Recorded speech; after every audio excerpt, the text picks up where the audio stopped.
Então, gente, hoje é a nossa quarta aula do módulo 1. Como nós dissemos, Apocalipse nós dividimos em dois módulos. Hoje é a quarta aula. Na próxima sexta, se Deus permitir, a gente conclui o primeiro módulo. O que a gente deu até agora? Não sei se vocês perceberam, mas a gente não entrou diretamente ainda no estudo do livro propriamente dito. A gente trabalhou até agora as escolas de interpretação que surgiram ao longo da história, e no último vídeo, que foi uma aula gravada, que eu gravei para vocês, a gente abordou a proposta que eu faço naquele livro Trono e Cordeiro. E aí eu vou deixar aqui em aberto, porque foi uma aula que eu gravei, mas eu não sei se ficou dúvidas, questionamentos quanto àquela aula que foi dada, que vocês não puderam perguntar, se deu para entender basicamente qual é a nossa proposta para que o livro, para que a mensagem do livro ela cumpra o seu propósito original. A gente mostrou que o propósito original de Apocalipse foi encorajar, fortalecer, foi animar a igreja que estava vivendo um tempo difícil, foi trazer consolo, trazer esperança para a igreja que estava vivendo um momento difícil. E como que o livro de Apocalipse, como que ele cumpria esse propósito hoje.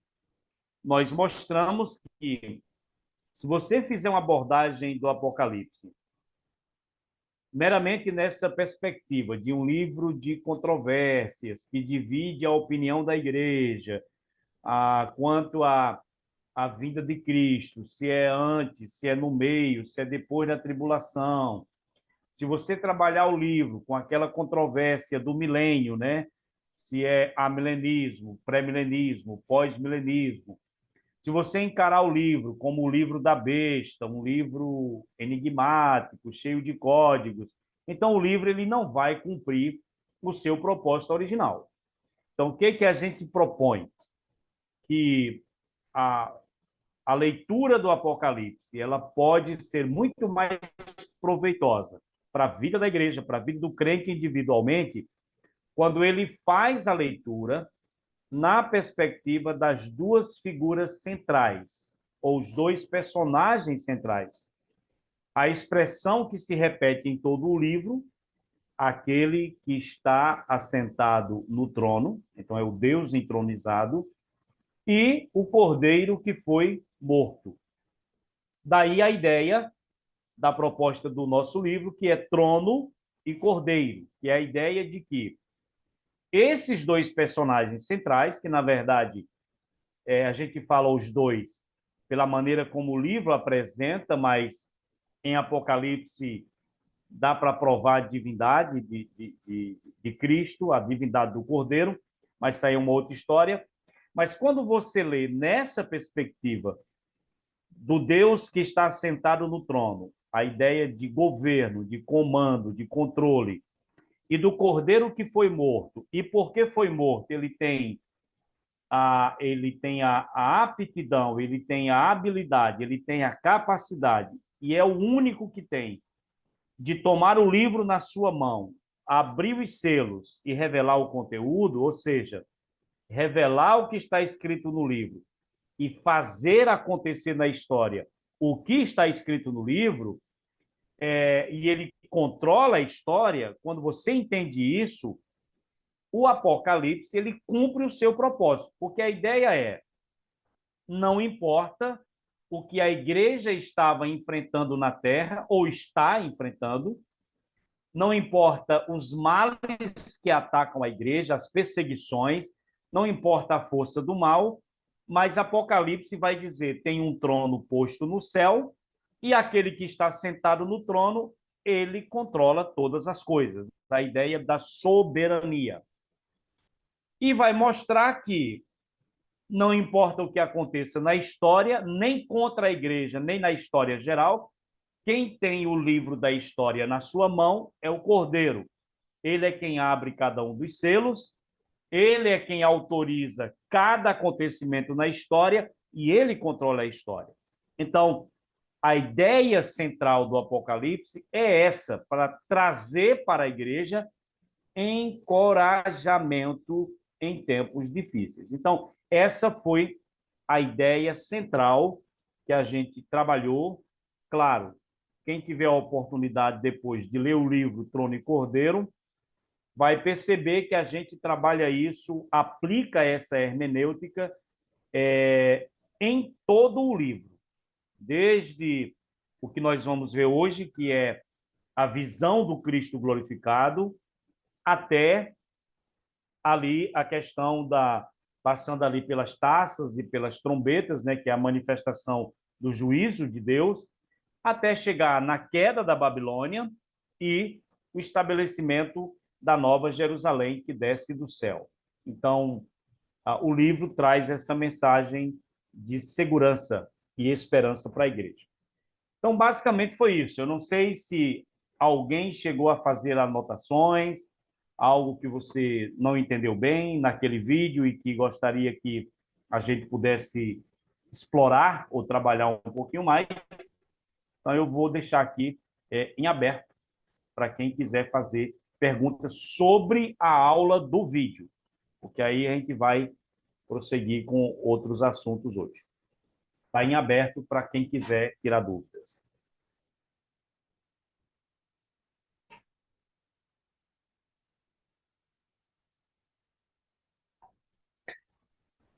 Um de cada vez, não precisa atropelar.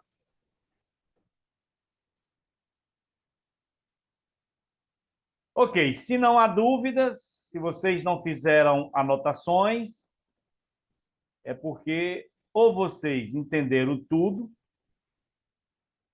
ou não entenderam nada,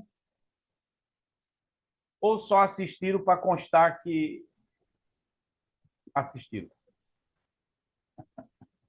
Pastor Paulo, eu assisti a aula e fiz algumas anotações aqui. Então, eu entendi que não importa o que aconteça, como mesmo o senhor estava falando aí, a igreja, no final, ela sempre vence, né? Então, o livro de Apocalipse, eu vendo a aula e vejo que muitas das vezes a gente não lê com medo ou não entende o que está passando ali, o que é que João quer passar, justamente por esses detalhes que são os detalhes que a gente tem que buscar nas fontes históricas, estudar um pouquinho mais, e a gente deixa de edificar a nossa igreja, ou as nossas vidas também, e a igreja local, por conta da falta de conhecimento. Então, lendo esse livro agora, na perspectiva que o senhor tem apresentado, a gente consegue entender o propósito dele, né? E é uma bênção para as nossas vidas. Amém. Amém. É isso aí. Muito bem. Mais alguém gostaria de fazer alguma colocação sobre a aula passada, sobre o Eu, livro? eu achei interessante a parte que fala do Deus, do selo do Deus vivo, né?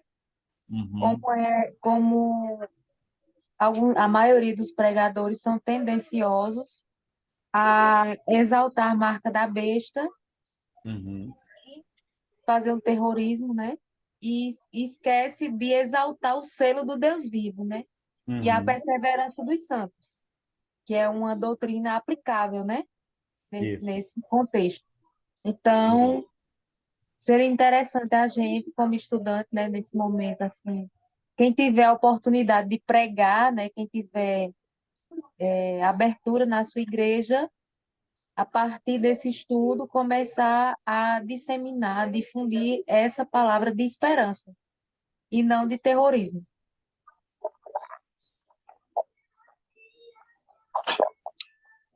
Exatamente. Mais alguém? Pastor, Diga aí, Douglas. graça e paz. Quer falar? Peço perdão Amém. pelo atraso, viu? Tranquilo. Ok, minha gente.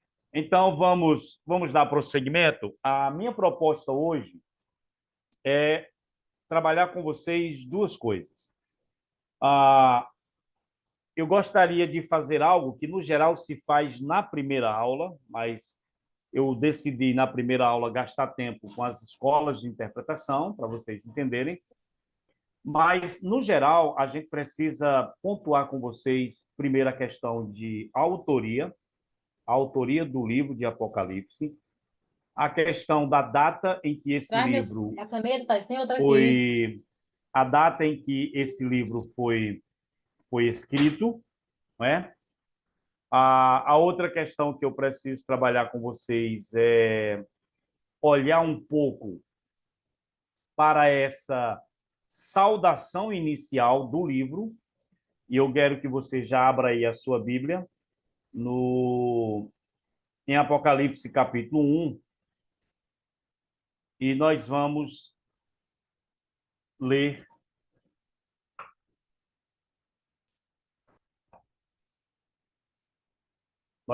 daqui a pouquinho eu vou colocar os slides, mas eu quero ler com vocês. A primeira coisa que eu quero mostrar é a questão do porquê desse nome. Por que que esse livro tem esse nome, Apocalipse? Certo? Capítulo 1, no versículo de número 1. Qual é a primeira palavra que tem aí na sua Bíblia? Revelação de Jesus Revelação. Cristo. Exato. Então o nome Apocalipse é exatamente porque a primeira palavra do livro, a primeira palavra é Apocalipse, em grego. Ok? Onde está escrito aí revelação, a palavra grega é apocalipsis. Traduzido para o português, veio revelação. Ficou revelação. Mas o nome está ligado a essa questão da primeira palavra do livro. Revelação. Agora, eu quero ler com vocês a saudação. E nós vamos observar algumas coisas nessa saudação que é bem interessante. Começando do versículo de número 4. Capítulo 1, versículo de número 4. João às 7 igrejas que se encontram na Ásia. Graça e paz a vós outros, da parte daquele que é, que era e que há de vir. Da parte dos 7 espíritos que se acham diante do seu trono. E da parte de Jesus Cristo, a fiel testemunha, o primogênito dos mortos e o soberano dos reis da terra. Aquele que nos ama e pelo seu sangue nos libertou dos nossos pecados e nos constituiu reino, sacerdotes para o seu Deus e Pai. A ele a glória e o domínio pelos séculos dos séculos. Amém. Pessoal, aqui nós temos a questão da introdução dele, mas aí no seu material que você tem em mãos, eu queria só que você localizasse aí a questão da autoria. Se eu não me engano, vai ter aí na sequência autoria, vai ter data, e vai ter data em que o livro foi escrito, né? A autoria, há uma... Página 14, pastor. Oi? Página 14 do... Página 14 da apostila. A autoria do livro de Apocalipse, a tradição da igreja atribui ao apóstolo João. Houve ao longo da história algumas discussões. Porque se você olhar para o versículo 4, o autor do livro, ele se apresenta apenas com um nomezinho. Qual que é? João. Mas que João? Porque tem tanto João, tinha tanto João naquele período da história, que alguns ficaram na dúvida e alguns chegaram a pensar que não era João o apóstolo, mas era alguém que foi conhecido na história da igreja como João o presbítero. E quais os argumentos que tentam utilizar para dizer que não foi João o apóstolo? Um dos argumentos é que o livro de Apocalipse ele tem uma natureza, uma característica totalmente diferente do Evangelho. Ou seja, quem escreveu o Evangelho, conhecido como Evangelho de João, era alguém que escrevia muito bem na língua grega. A pessoa que escreveu o Apocalipse, ele não escrevia o grego tão bem. De maneira que o grego, a maneira grega do Apocalipse, o texto grego, ele é meio truncado, enquanto o grego lá do Apocalipse de João é um texto de alguém que sabe escrever. A gente entende bem o que é isso, né? Por exemplo, você vai ter pessoas que escrevem, você entende o que ela escreveu, mas não está muito bom. A linguagem não é muito boa, dá para perceber que a pessoa não manja bem de português.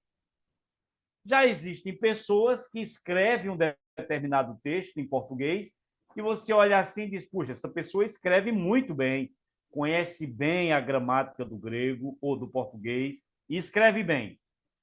Então, qual é um argumento que se utiliza? Olha, não pode ter sido o mesmo, porque a pessoa que escreveu o Apocalipse não pode ter sido a mesma pessoa que escreveu o Evangelho. Porque o Evangelho, quem escreveu, escrevia muito bem. Então, esse é um dos argumentos utilizados. O outro argumento que se utiliza é a questão dele só usar, se apresentar simplesmente como João. Se você olhar em alguns textos, capítulo 1, verso 4, ele diz João. Capítulo 1, versículo 9, ele só diz eu, João.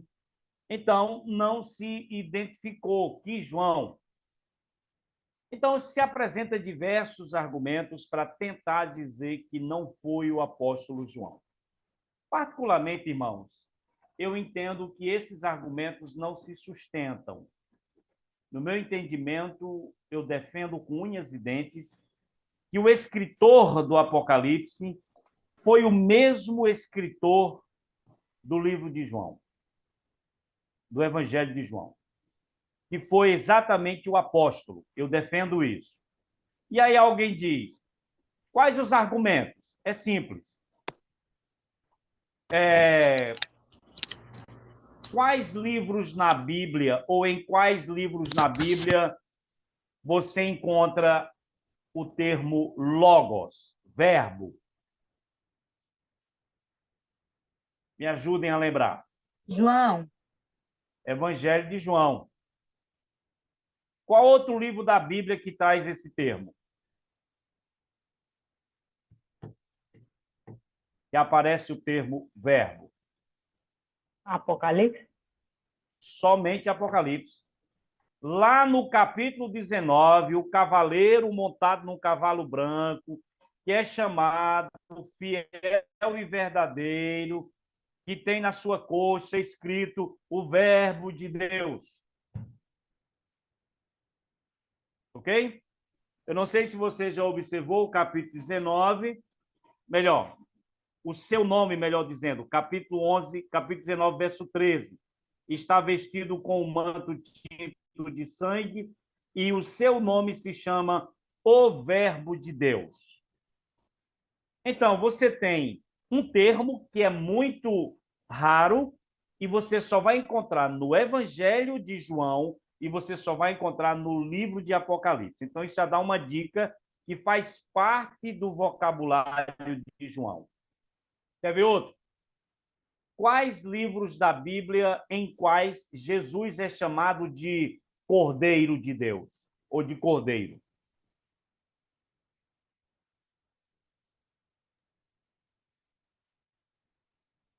E aí? Você vai ter no Evangelho de João 2 vezes, João aponta para Jesus e diz, João Batista, né? Eis o Cordeiro de Deus que tira o pecado do mundo. E você vai encontrar 28 vezes no livro de Apocalipse a expressão Cordeiro de Deus com uma referência a Cristo. Então, o vocabulário, as terminologias utilizadas indicam que nós estamos falando de um mesmo autor, porque ele usa termos exclusivos, só ele tem, para indicar a mesma pessoa, que é Jesus, o Filho de Deus.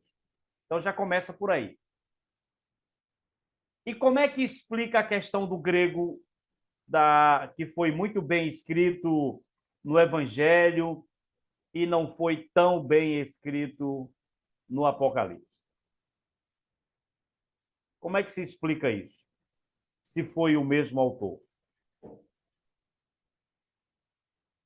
Alguém faz ideia?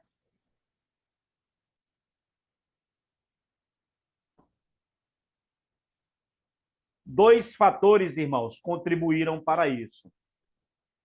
O primeiro fator é que quando João escreveu Apocalipse, ele estava na ilha de Patmos. A ilha de Patmos era uma colônia penal. Para lá os romanos enviavam seus prisioneiros políticos e João teve que se virar para escrever ali sem a ajuda de ninguém. O Evangelho, provavelmente ele escreveu em Éfeso, ele pode ter feito uso de um amanuense. O que era um amanuense? Já ouviram falar?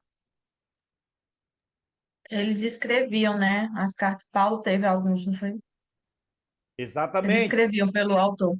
Era comum você ter uma espécie de secretário para quem você ditava e esse secretário escrevia. Por exemplo, abra a Bíblia de vocês aí em Romanos, carta de Paulo aos Romanos. No capítulo de número 16.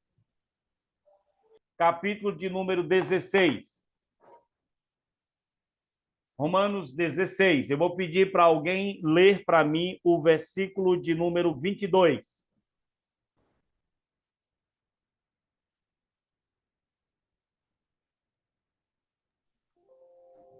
Eu, Tércio, que escrevi esta Alguém pode carta, ler? mando saudações. Eu, Tércio, que escrevi esta carta, mando saudações no Senhor. Pode ver que Daiane travou 2 vezes. Por que será que Daiane travou? Como Porque foi, pastor? Daiane sempre soube que quem escreveu a carta aos Romanos foi Paulo. Aí agora ela teve que ler dizendo que eu, Tércio, que escrevi essa carta. Aí Pastor, eu ela li travou. Ela disse, Romanos não, da outra peraí, tá vez, errado. viu? Eu li, viu? Eu não disse que amanuense e Paulo Foi, né? tinha. Você lembra, né? Ah, certo. Então, o que eu quero dizer para vocês é que até o apóstolo Paulo, que era um grande conhecedor da língua grega, ele fez uso de amanuense. Que uma Pastor, espécie... Oi. aí no livro, em Atos, capítulo 1, quando ele fala de Teófilo, no caso, Teófilo é por amor, não é alguém que escreveu, não, né? Não entendi. Capítulo 1 de Atos, ele diz assim: fiz o meu primeiro tratado, o Ó, Teófilo. ó Teófilo. Aí Lucas está se referindo ao Evangelho, né? Ele escreveu o Evangelho para Teófilo, agora ele está escrevendo o livro de Atos. Amém. Ok?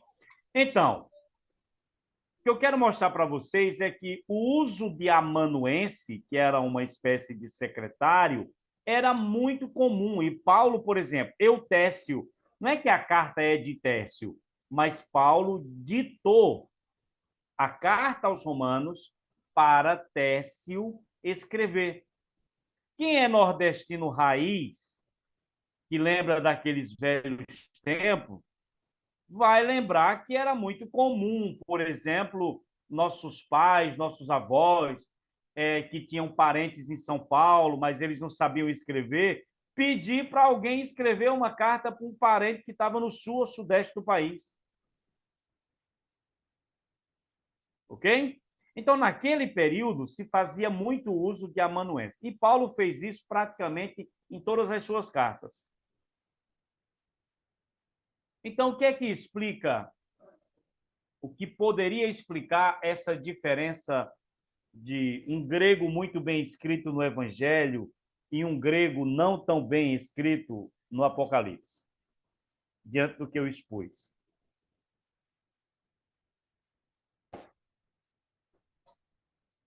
E aí?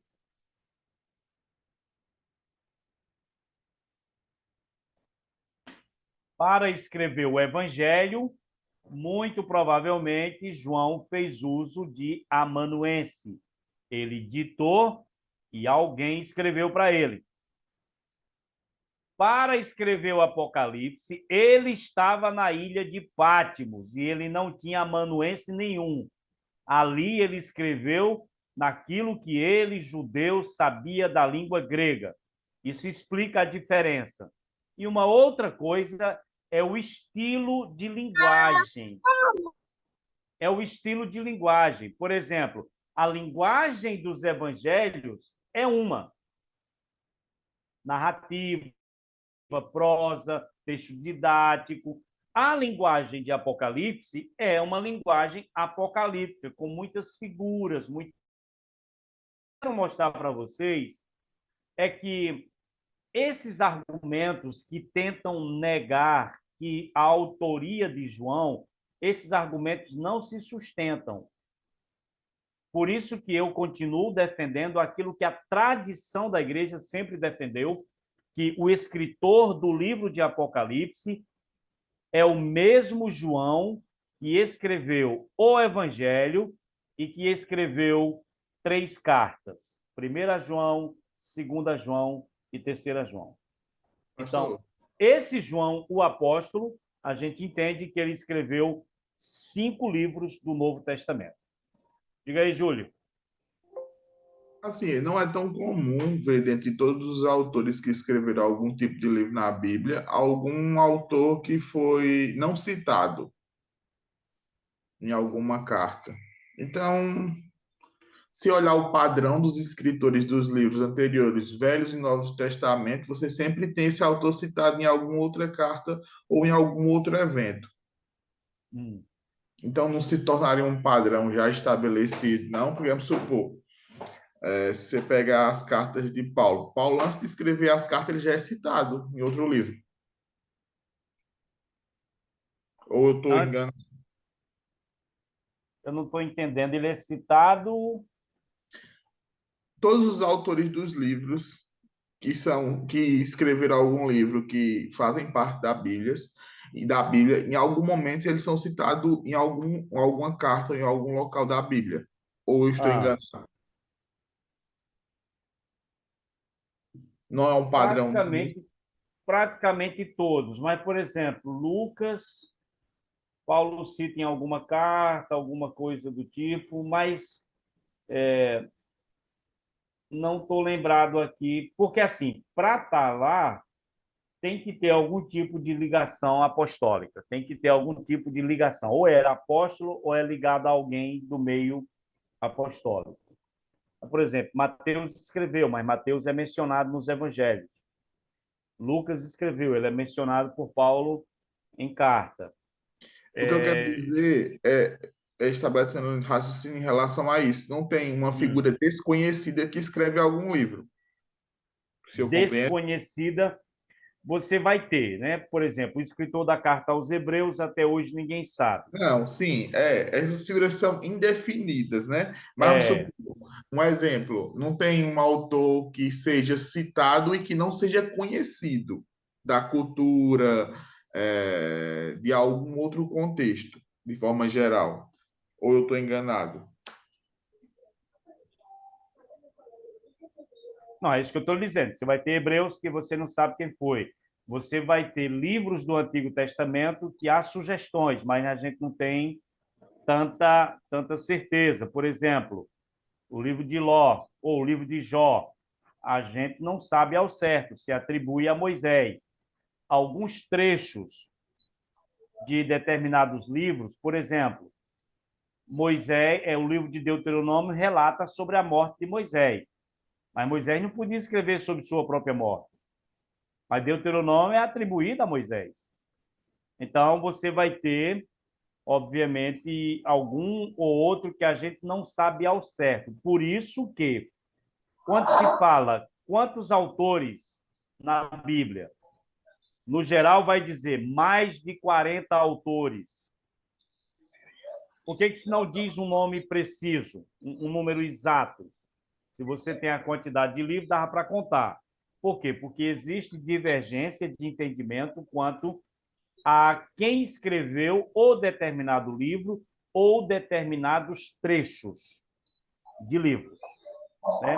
Aí eu estou pegando a Bíblia como um todo. Ok? Mas, gente, o primeiro ponto que eu quero estabelecer é essa questão da autoria. Nós cremos que foi João, o apóstolo, que escreveu. Agora, com relação à data de escrita do livro de Apocalipse, o que a gente pode afirmar com toda segurança é que Apocalipse foi escrito em um período em que duas coisas estavam muito fortes acontecendo: perseguição. Como é que eu sei que Apocalipse foi escrito num período de grande perseguição? Por exemplo, se você pegar aí o capítulo 2 de Apocalipse, melhor, desculpa, o capítulo 1 de Apocalipse, o que está escrito no versículo 9? Alguém lê?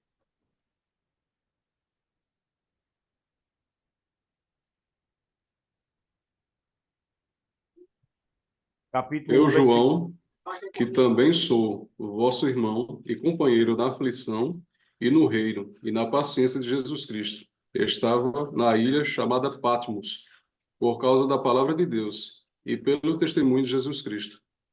Ok? Então, João explica a causa pela qual ele estava na ilha chamada Patmos. Foi por causa de quê? Da palavra de Deus e do testemunho de Jesus. E ele ainda vai dizer, companheiro vosso na tribulação. Ora, João estava na ilha de Patmos, mas a ilha de Patmos, irmãos, não era uma ilha turística. Não era uma espécie de ilha da fantasia. A ilha de Patmos não era um lugar para onde as pessoas gostariam de ir para passar férias. A ilha de Patmos era uma ilha vulcânica. Naquela ilha existiam muitas minas de cobre e havia muita gente em trabalho escravo para extrair o cobre ali daquelas minas da ilha. E Roma normalmente usava ilhas como a de Patmos como colônia penal. Então, o cara era uma espécie de prisioneiro político, ele era contra o governo romano em alguma coisa. Então, ele era enviado para uma ilha penal, que no caso, Patmos era uma delas. No caso de João, ele diz que ele estava lá por causa da palavra de Deus e do testemunho de Jesus. Ou seja, ele foi enviado como prisioneiro político para a ilha de Patmos, porque ele estava pregando a palavra de Deus e porque ele estava dando testemunho de que Jesus Cristo é o Senhor. E isso para Roma soava como uma mensagem antipatriota, uma mensagem de rebelião contra o governo de Roma. Então, aqui nós já temos uma dica que era um período de forte perseguição. Capítulo 2. Capítulo 2, por favor. No versículo de número 9 e 10. Na carta para a igreja de Esmirna. Capítulo 2, versículo 9 e 10. Conheço a tua tribulação e a tua pobreza, mas tu és rico, e a blasfêmia dos que a si mesmos se declaram judeus e não são, sendo antes sinagoga de Satanás. Não temas as coisas que tens de sofrer. Eis que o diabo está para lançar em prisão algum dentre vós, para ser dispostos à prova, e tereis tribulações de 10 dias. Sede fiel até a morte, e dar-te-ei a coroa da vida. Então, aqui, na carta de Esmirna, fica muito claro esse contexto de perseguição. Ele usa aqui o termo conheço a tua tribulação, ou seja, ele diz que conhecia o que aquela igreja estava passando, que resultou na sua pobreza. Ele disse que conhecia a blasfêmia daqueles que se diziam judeus. Blasfêmia aqui eram acusações caluniosas, mentiras, acusações mentirosas levantadas pelos judeus contra os cristãos. No versículo 10, ele vai falar para ele não ter medo daquilo que eles iam ter que sofrer, porque ele diz assim: eis que o diabo está para lançar em prisão alguns de vós. Você entende isso? O diabo está para lançar em prisão alguns de vós. O diabo ia pegar uma corrente, ia prender os crentes, algemar e botar na cadeia? Quem era que ia fazer isso? Era o diabo? O que é que você entende? Ele está falando de algum filho do diabo, não, pastor? Perseguição. É uma figura de linguagem? É uma figura, né? Uma figura de linguagem. Ou seja, o que ele está deixando claro é que por detrás de toda perseguição à igreja há uma ação e uma inspiração maligna que, no caso aqui, incitava, estimulava as autoridades romanas a perseguir e prender cristãos. Entendeu a questão? Perseguir e prender cristãos. Mas eram as autoridades romanas. E ele vai dizer, ó, você vai passar por isso. Ser fiel até a morte e eu te darei o quê? A coroa da vida. Como é que geralmente as pessoas dizem, pregam nesse versículo, ser fiel até a morte e eu te darei a coroa da vida? Geralmente ensinam assim: permaneça fiel até o dia final, até o dia que você vai morrer, porque lá eu vou lhe dar a coroa da vida. Mas é isso que ele está dizendo? Ser fiel até a morte é o que aí?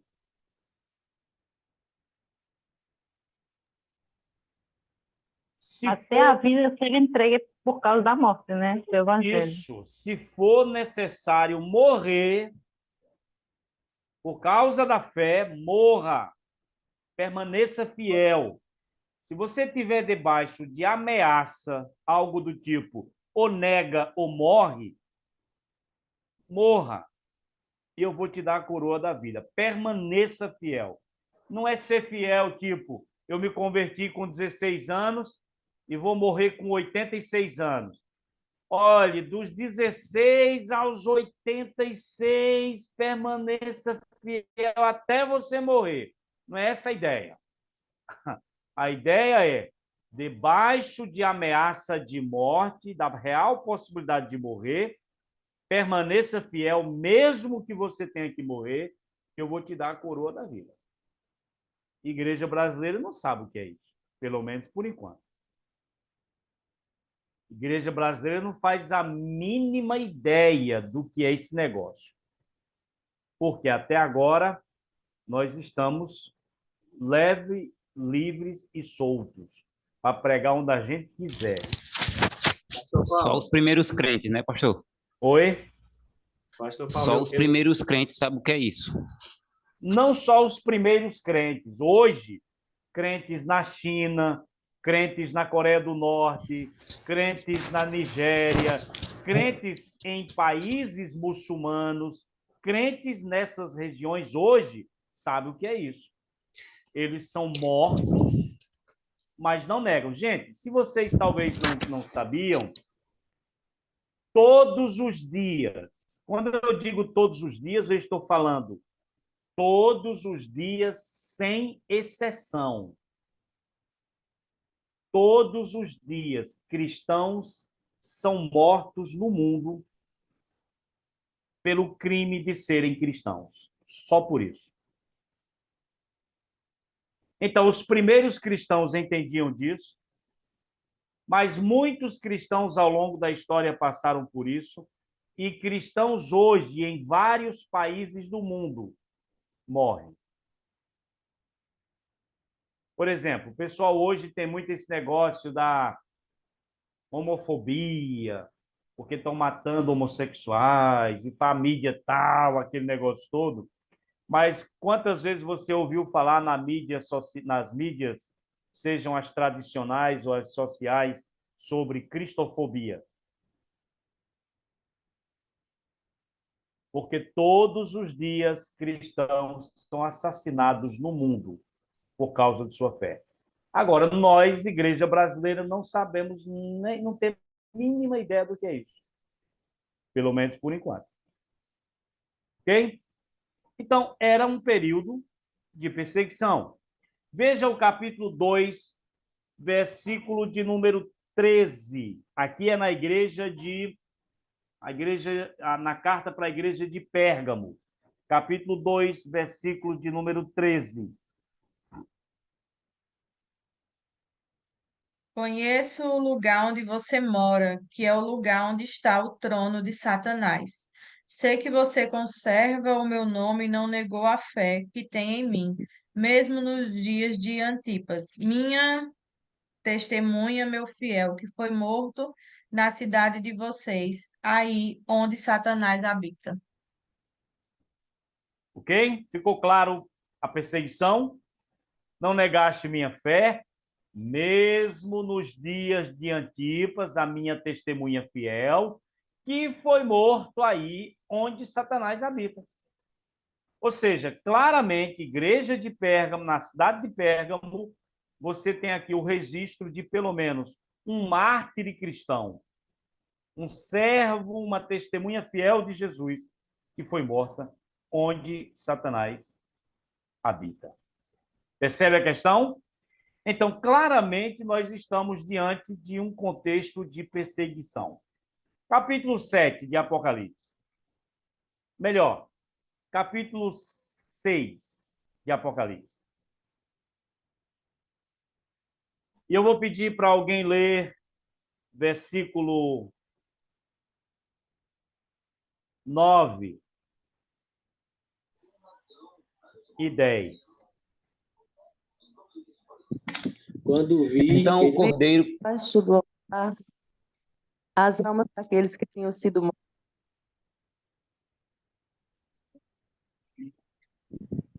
Ficou em silêncio, Lola.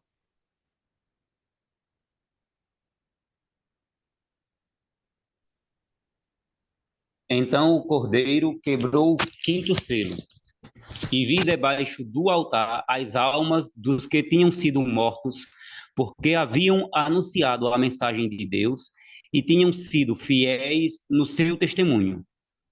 Eles gritavam com voz bem forte: Ó Todo-Poderoso, Santo e verdadeiro, quando julgarás e condenarás os que na terra nos mataram?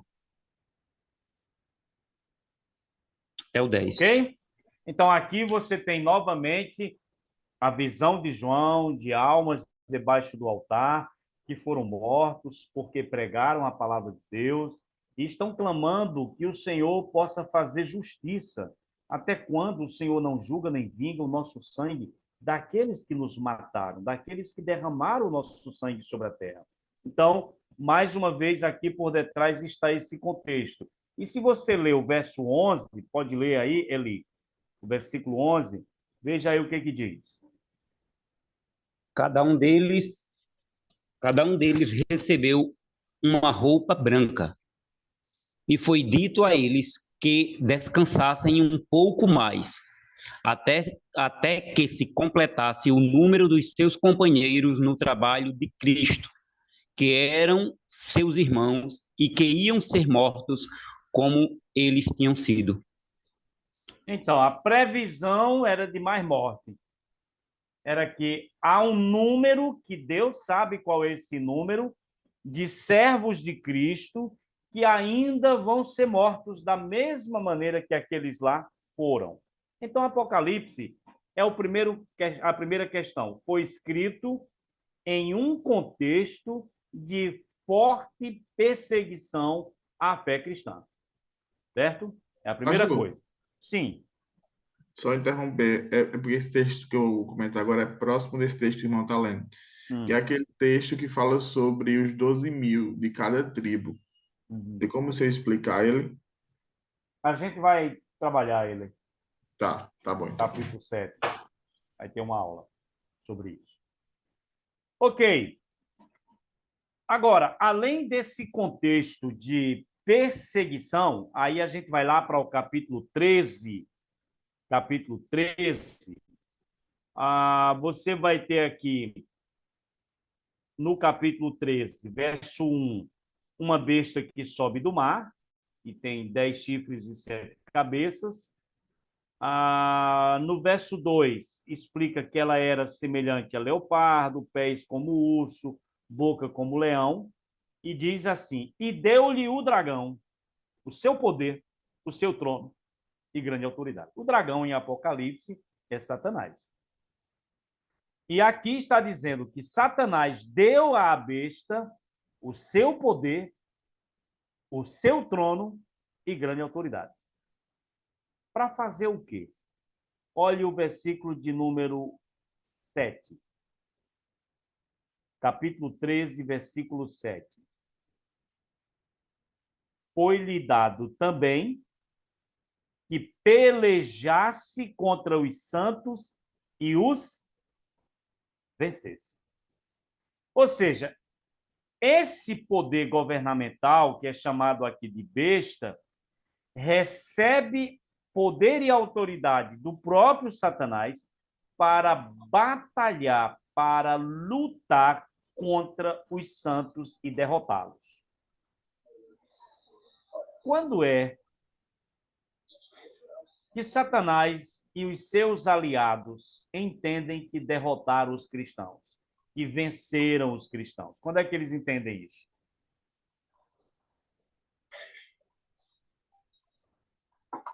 Quando mataram Jesus? Quando mataram Jesus ou crucificaram Jesus? Não, que derrotaram os cristãos. Quando é que eles entendem que derrotaram os cristãos? Pelejou contra os santos e os venceu. Verso de número 7. Foi-lhe dado também que pelejasse contra os santos e os vencesse. Como é que a besta, o anticristo ou os governantes mundiais que lutam contra a igreja, lutam contra os santos, acham ou entendem que venceram? Quando não? Após o que, Samuel? Após matarem os cristãos ou calarem eles. Exatamente. Quando eles matam, eles acham que venceram.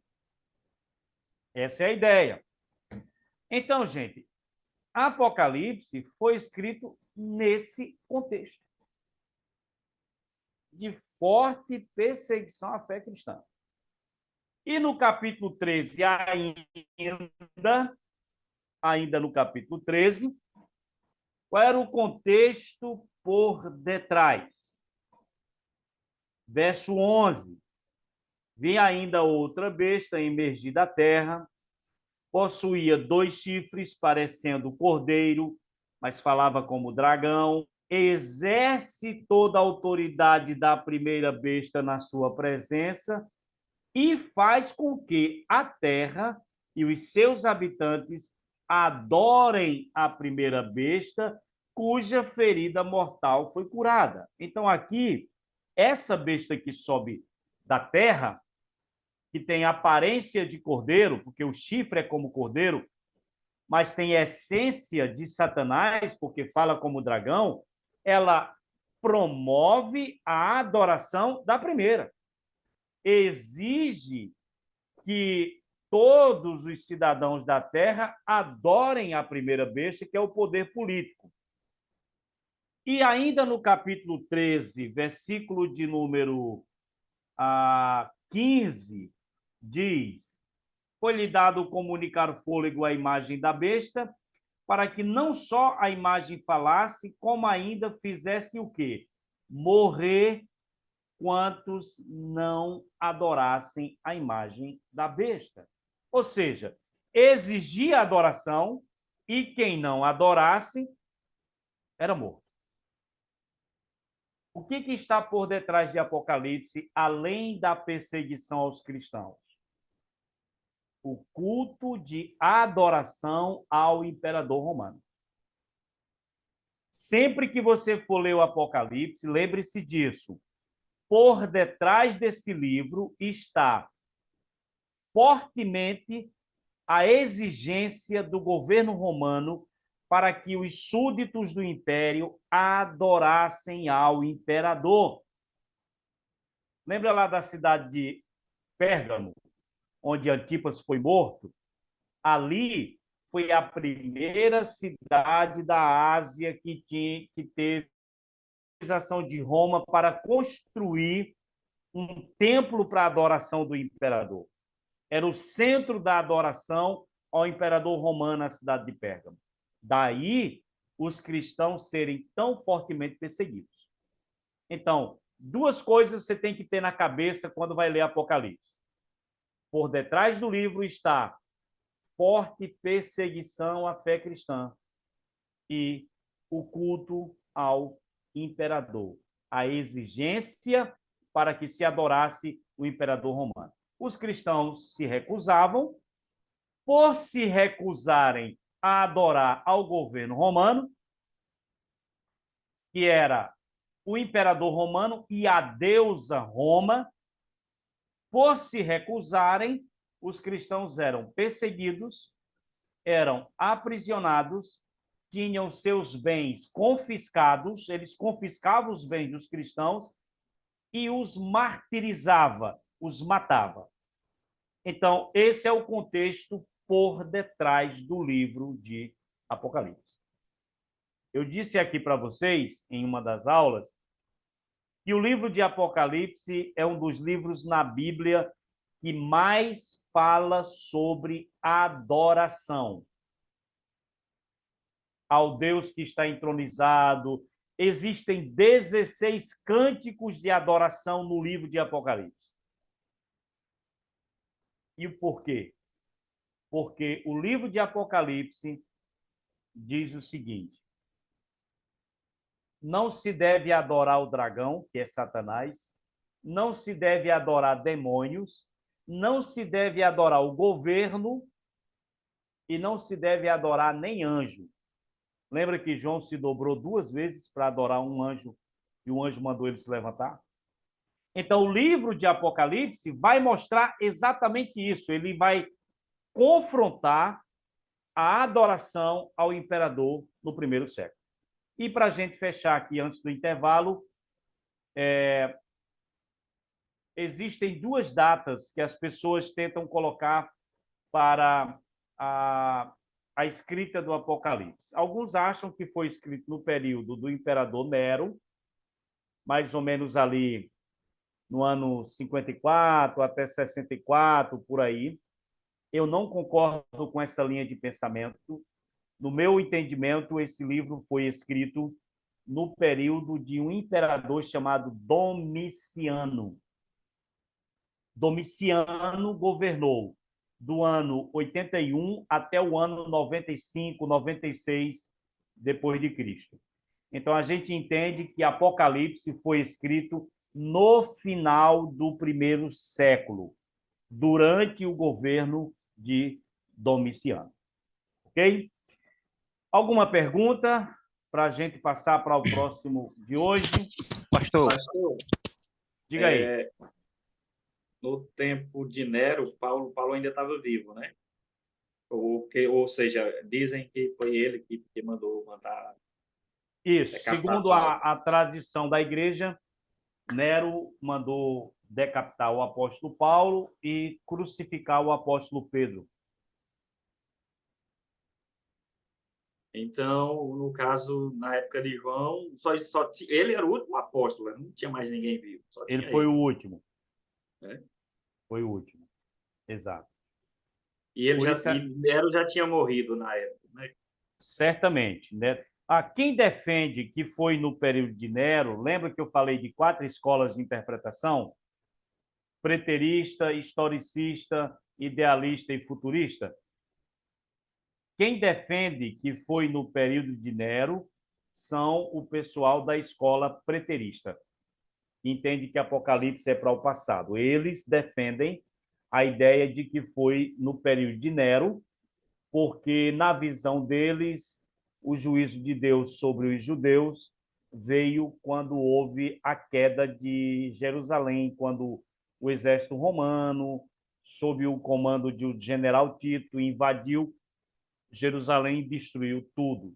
Então, os preteristas defendem que foi no período de Nero.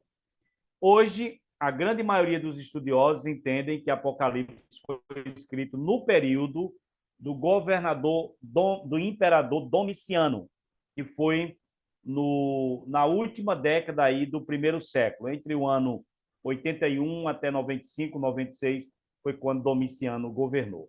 É a data mais aceita para o período da escrita do livro de Apocalipse. Ok? Eli ia perguntar alguma coisa? Só pedir para o senhor ler novamente o versículo 12 do capítulo 13. Versículo 12. Exerce toda a autoridade da primeira besta na sua presença e faz com que a terra e os seus habitantes adorem a primeira besta, cuja ferida mortal fora curada. Essa ferida mortal que foi curada é da primeira besta.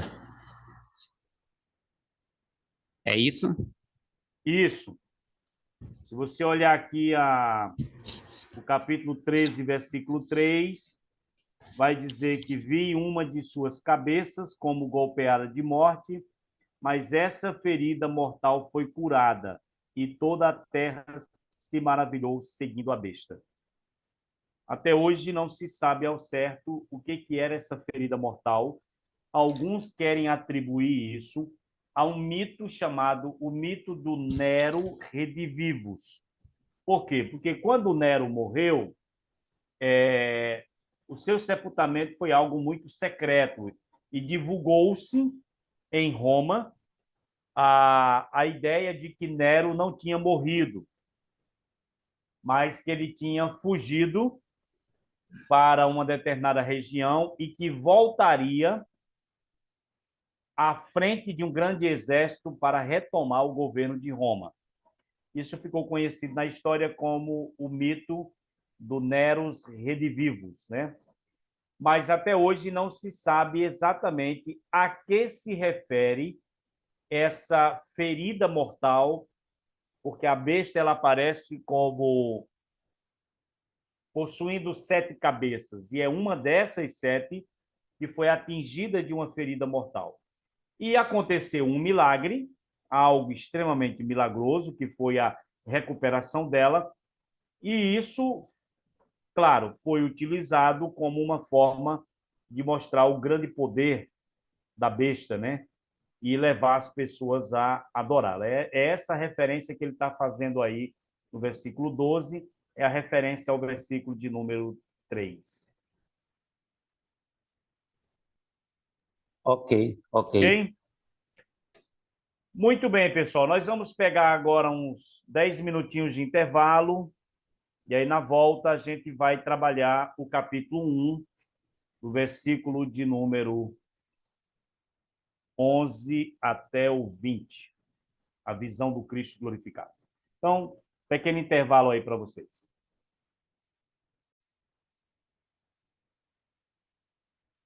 Muito bem. Nós vamos ler do versículo, capítulo 1, do verso 9 até o 20. Nós vamos dar uma olhada nessa visão do Cristo glorificado e entendermos essa visão dentro do contexto do próprio livro. Eu falei para vocês que o propósito original desse livro foi trazer esperança e encorajamento para um grupo de igrejas ou de cristãos que estavam vivendo um tempo difícil. A primeira coisa que Deus fez e que trouxe para João na ilha de Patmos foi uma visão, preste atenção nisso, de um ser que, a princípio, João não sabia quem era. Certo? Mas eu vou ler com vocês, aí vocês prestem atenção na descrição desse ser. Capítulo 1, verso 9. Eu, João, irmão vosso e companheiro na tribulação,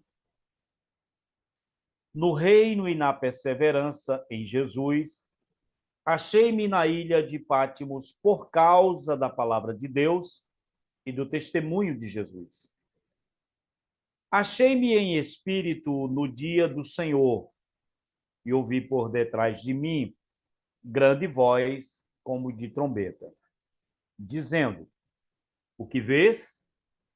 Escreve em livro e manda às 7 igrejas: Éfeso, Esmirna, Pérgamo, Tiatira, Sardes, Filadélfia e Laodiceia. Voltei-me para ver quem falava comigo, e voltado vi 7 candeeiros de ouro, e no meio dos candeeiros um semelhante a filho de homem, com vestes talares e cingido à altura do peito com uma cinta de ouro.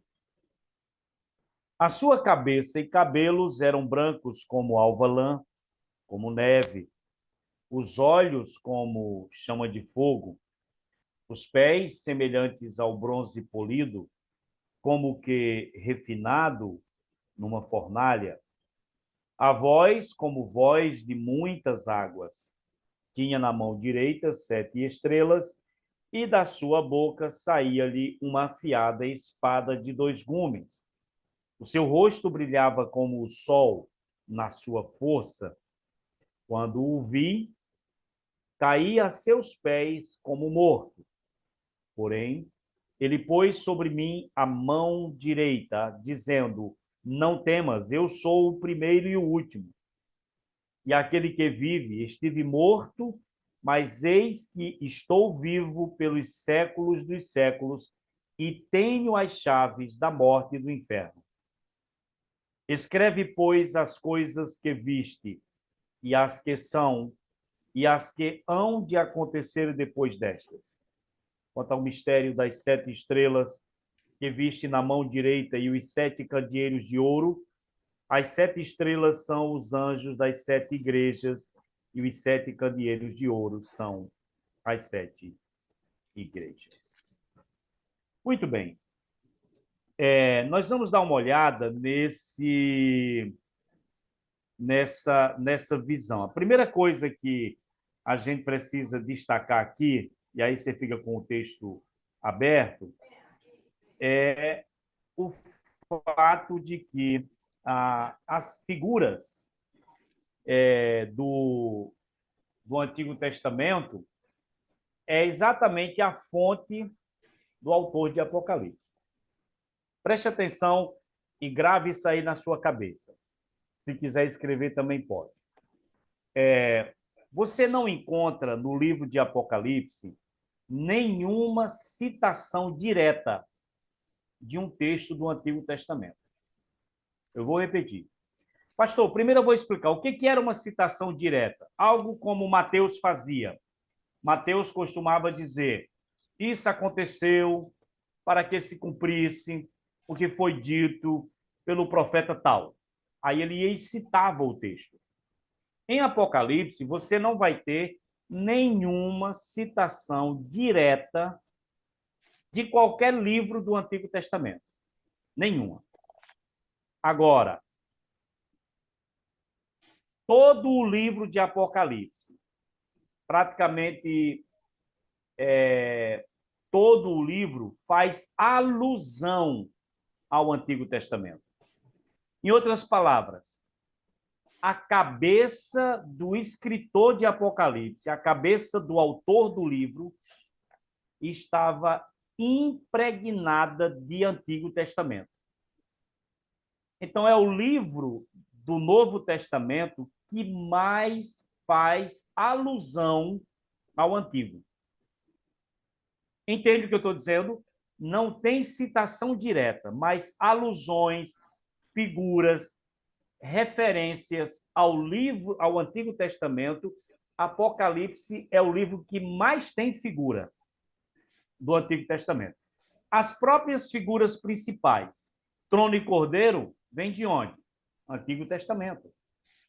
Nesse texto que a gente leu aqui, essa descrição do Cristo, nós temos uma diversidade de figuras ou de imagens do Antigo Testamento. Quando você olha, e aí eu quero chamar a sua atenção para o texto, você vai perceber no versículo de número 10 que João ouviu por detrás dele uma voz grande, forte, como de trombeta. Até aqui, ele sabia quem estava falando com ele? Obviamente que não. Ele não fazia a mínima ideia. E essa voz, no versículo 11, deu uma ordem para ele. E a ordem que essa voz deu era para que ele escrevesse num livro e enviasse aquilo que ele estava escrevendo, ele deveria enviar para as 7 igrejas da Ásia. Então, o que acontece? Diante dessa voz que ele ouviu, ele se virou, ele se voltou para ver quem falava com ele. Agora, dê uma olhada aí no versículo de número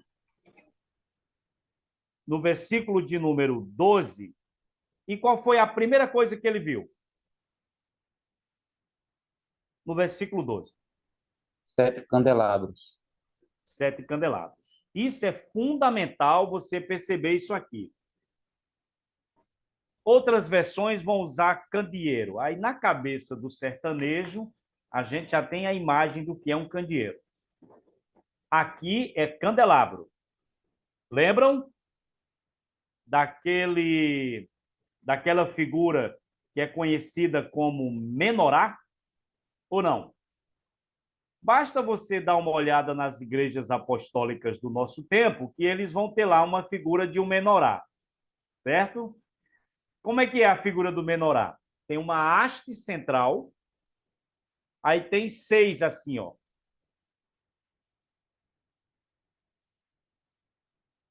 Certo?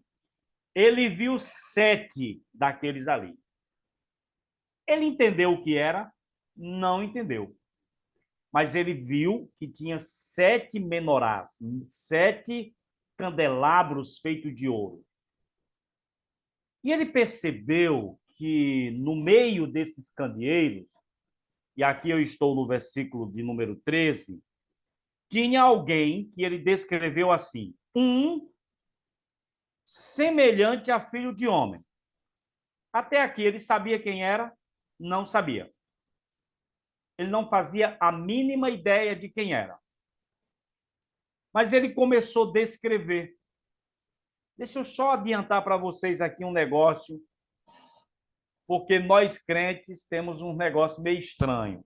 Não se preocupe não, o crente é um bicho estranho mesmo. Nós crentes temos um negócio diferente. Mas a gente tem uma linguagem que a gente acha que entende e ainda tem a besteira de achar que os outros também entendem. Imagina aí, você chega na igreja, aí o pessoal começa o louvor. Tem alguém do louvor aqui? Não.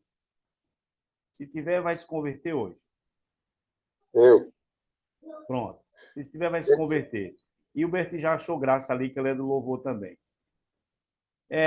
Aí começam a cantar. E ele vem, e ele vem, e ele vem saltando pelos montes, e os seus olhos, os seus cabelos são não sei o quê, e nos seus olhos há fogo. E aí, meu amigo, o cabo já começa a se assustar. O que tem pessoa de não crente que já quer ir embora com medo dessa pessoa que estão descrevendo na música. Porque é feio. Não é por nada não, mas é feio. A descrição é feia. Então, a primeira coisa que você precisa saber é que essa descrição feita aqui por João, daquele que nós sabemos hoje que é o Cristo, não é para você fazer um desenho, porque se fizer o desenho, se você pegar um irmão na igreja que desenha bem, aqueles irmãos que fazem desenhos realistas, e você der esse texto para ele desenhar essa figura, vai ser feio. Agora, feio, que não é brincadeira, não. Porque aqui a ideia não é apresentar um desenho, uma imagem. A ideia aqui é descrever a glória, o poder, a majestade de um ser. Diga aí, Agildo. No caso, o candeeiro não é um desses, não, né? Não, Agildo. Tá vendo aí, ó? Sertanejo já pensa nesse, né? Mas é candelabro. Uma haste e mais 6 hastes. É o famoso menorá. Certo? Então, ele começa a fazer a descrição. E a primeira coisa que ele descreve, observe aí no verso de número 13, são as vestes. Como é que ele descreve as vestes aí? Alguém lê para nós. Como é a roupa dele? Só a roupa. Um vestido, uma roupa que chegava até os pés. Isso, uma roupa, ou seja, um vestidão longo, bem longo, que chegava até os pés. Quem se vestia assim naquele período? Então, essa roupa, que era uma túnica longa, um vestuário comprido, era vestimenta própria de sumo sacerdote, de profeta e de rei. Ok? Então, ele está diante de alguém que está vestido, ele ainda não sabe quem é, mas as vestimentas eram características de sumo sacerdote, profeta e rei. Pastor, Oi. tem uma curiosidade no nosso tempo de hoje que algumas igrejas têm essa apropriação dessas práticas do Antigo Testamento, né? Uhum. Dizem ter uma igreja que o pastor entrou com a cabeça coberta, até mais ou menos aqui, como fosse um véu, algo assim, cidade do interior. E depois eu fui perguntar a ele, né, o porquê daquilo e tal. Aí ele citou o versículo que realmente falava daquilo, mas tipo, o contexto era cultural do tempo. Claro. Por exemplo, falar aí sobre uma vestimenta longa, né? Um Uhum. vestido longo. Cabe, aí eu fico pensando, tem muitas pessoas que têm essa apropriação de fato, de trazer uma coisa de um tempo para outro tempo e Uhum. fazer essa aplicação que não interfere na nossa vida cristã. E que não faz nenhum sentido, né? Essa é a verdade. Na verdade, hoje, Júlio, a gente tem assistido, infelizmente, uma espécie de judaização da igreja. Eles estão trazendo um monte de figuras do judaísmo para o culto. Por exemplo, hoje é comum você ver o próprio candelabro, que a gente falou aqui, o menorá, nas igrejas. Igrejas com a bandeira de Israel, o símbolo da estrela de Davi. Igrejas que estão levando até literalmente sangue do cordeiro no dia da ceia. Entendeu? Sem falar nessas vestimentas loucas, né, que eles estão utilizando hoje, como se fizesse sentido, e não faz. Agora, observe, eu não coloquei aqui, eu fiquei até aqui abismado porque eu não coloquei aqui. Mas tem um detalhe na vestimenta, no verso de número 13, que é um cinto. Esse cinto, ele está na altura do peito. Isso é importantíssimo para você entender essa vestimenta. Por quê? Gente, lembra que você encontra muito nas Bíblias em português aquela expressão cingir os vossos lombos? Cingir os lombos. O próprio Jesus, quando foi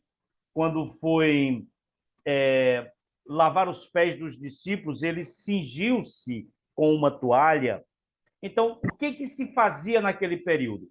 Essa vestimenta longa, comum, ela era utilizada por várias pessoas e atrapalhava na hora de caminhar, na hora de correr, atrapalhava na hora de trabalhar.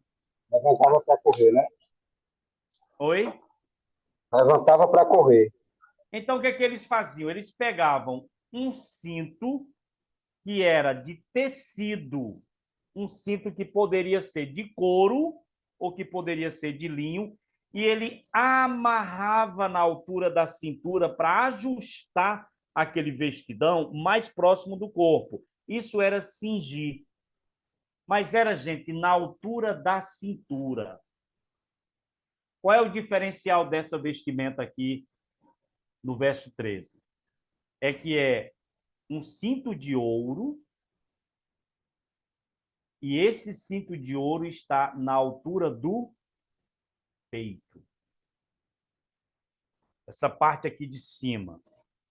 Um cinto na altura do peito, irmãos, era utilizado por pessoas nobres da sociedade da época. Então, quando João teve essa visão, que ele viu um ser vestido com vestimenta própria de sumo sacerdote, profeta e rei, e utilizando um cinto de ouro na altura do peito, ele sabia que estava diante de alguém muito importante, de alguém muito nobre, de alguém muito majestoso. Percebe? Então, as vestimentas dele já comunicava alguma coisa. E ele observou a cabeça. Como é que era a cabeça dele e os seus cabelos? No verso 14. O texto diz que eram brancos como alva lã, como neve. Aí você diz, e o que isso simboliza? Velhice. Para nós ocidentais, cabecinha branca, velhice. Mas não. Se você der uma olhada, e eu vou pedir que alguém aí, um crente de verdade, abra a Bíblia aí em Daniel, capítulo 7, e leia o versículo 13, que é quando Daniel tem a visão do ancião de dias, e veja a descrição. O ancião de dias, na visão de Daniel, é uma referência a Deus Pai, ao Deus eterno. E como é que esse ancião de dias é descrito em Daniel 7,13? Eu estava olhando as minhas visões da noite, e eis que vinha nas nuvens do céu um como filho do homem, e dirigiu-se ao ancião de dias, e o fizeram chegar até ele. Esse é o 13? É. 7,13, Daniel? Esse é o 13. É. Veja o 14. E foi-lhe dado o domínio e a honra e o reino, para que todos os povos, nações, línguas o servissem. E o seu domínio é o domínio eterno, que não passará, e o seu reino é o único que não será destruído.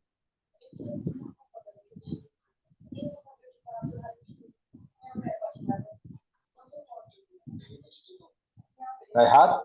Só um minuto. Para mim, está faltando alguma coisa aqui. Só um minuto. Daniel, capítulo 7. É a partir do 19, pastor. Tive o desejo de conhecer a verdade a respeito do quarto animal, Não, que ele não vai é falar não. cujos dentes eram de ferro. Não? Não. Deixa eu ver. Não é não. Continuei olhando, deixa eu me ver aqui. O 7, É 9. 7,9. 7,9. 7,9.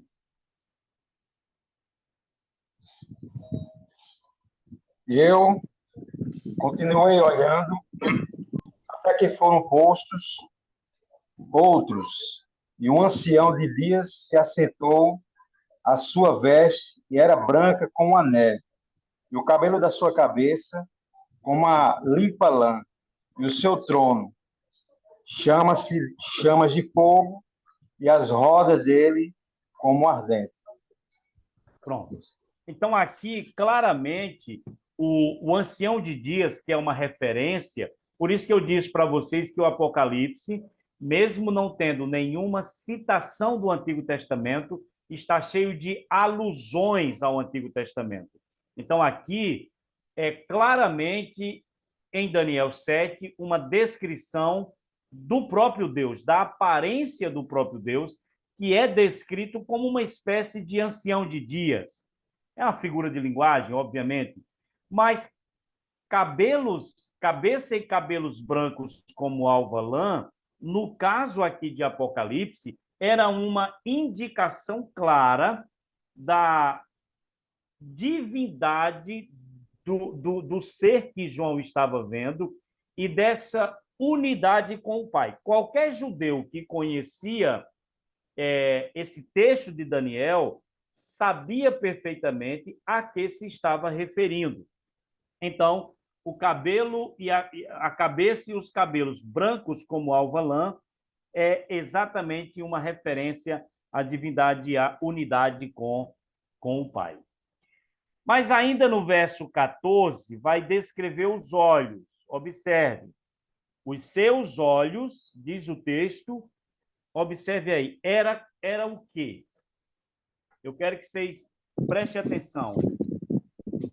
Era fogo ou era como chama de fogo? Como? Chama de fogo. Como fogo de fogo. Percebe a diferença, não?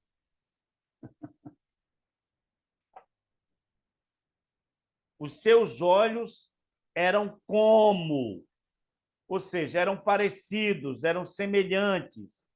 E isso indica o fato de que aquele ser era alguém que conhecia todas as coisas, alguém que perscruta o profundo e o escondido, alguém que penetra a essência da situação humana, ou seja, ele vê tudo.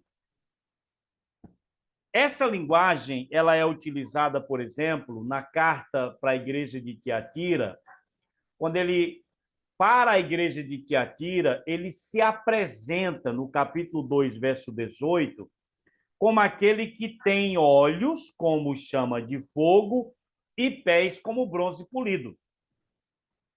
Para essa mesma igreja, ele diz: matarei os seus filhos, todas as igrejas conhecerão que eu sou aquele que sonda mentes e corações. Então, veja, olhos como chama de fogo, gente, é uma referência ao fato de que não há como se esconder do seu olhar.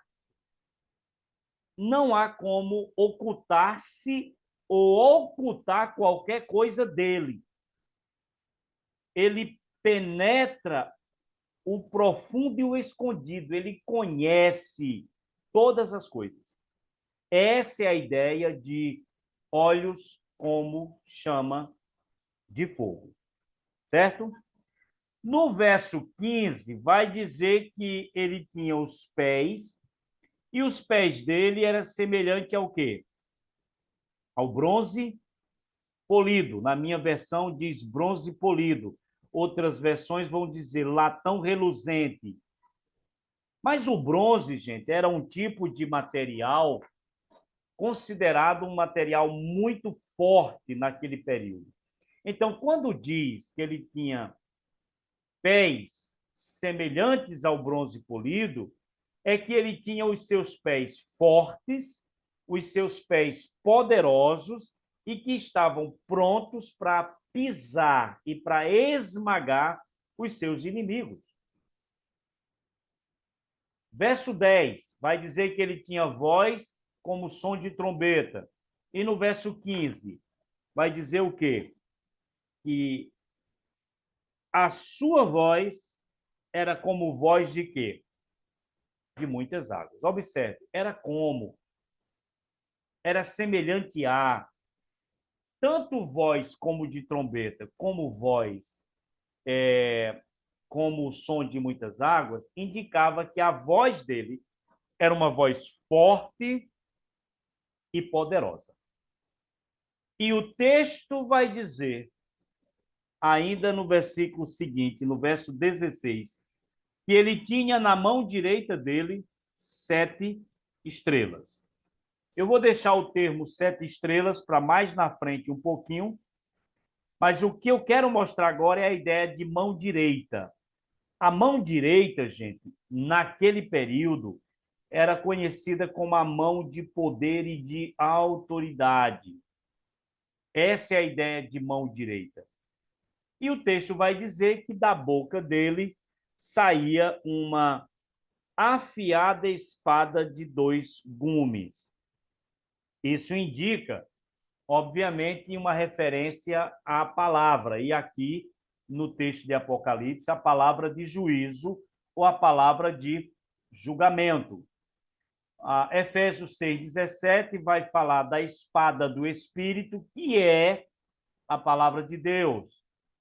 Hebreus 4,12 vai dizer que a palavra de Deus ela é mais penetrante do que uma afiada espada de 2 gumes. Então, obviamente, quando fala que da boca dele saía uma espada afiada, era uma referência ao poder e à sua autoridade universal para julgar, sua palavra de julgamento. Se você pegar Apocalipse 19, ele luta com essa espada que sai da sua boca, ele peleja contra os exércitos que estão reunidos e os vence, os derrota. Claramente, ele não vem com a espada saindo da boca dele. É uma referência ao poder da sua palavra.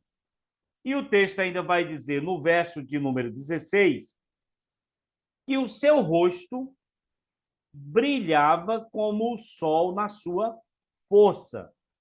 Essa ideia do rosto que brilhava era uma referência ao seu poder, à sua glória. O seu rosto era glorioso. Ok? Então, veja o que o Grant Osborne ele vai nos dizer. Ele diz, olha, não devemos juntar todos esses elementos como se perfizesse um retrato de Jesus. Porque a combinação dessas imagens retrata não sua aparência, mas retrata o quê? Seu poder e glória. Então, as vestes indicavam que era alguém de grande importância, que era uma referência a um sumo sacerdote, profeta e rei. A questão dos seus cabelos brancos indicava a sua divindade e a sua unidade com o Pai. A questão do olhos como chama de fogo, que ele sabia e conhecia todas as coisas. Pés como latão reluzente, o seu poder e a sua capacidade de esmagar e pisar os seus inimigos. Voz como de muitas águas, fala de que a sua voz é forte e poderosa.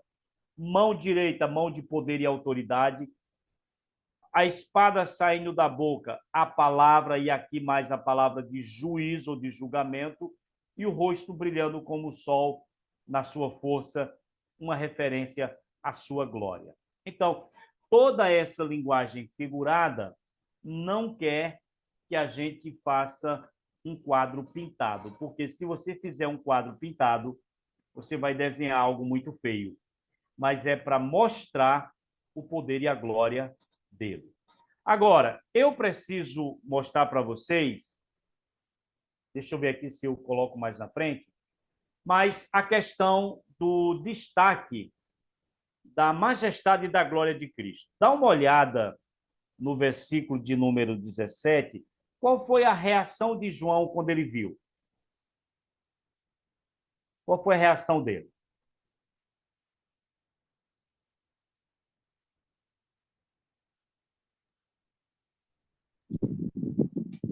Caiu aos seus pés como morto.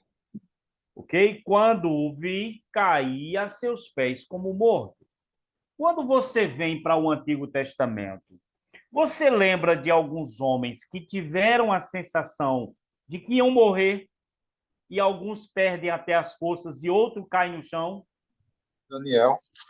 Você tem Daniel. Daniel chega a dizer, gente, que as Daniel, pernas capítulo dele... 10. Daniel chega a dizer que as pernas dele se tremiam, batiam uma na outra diante da visão que ele tinha visto. Versículo 12, fala.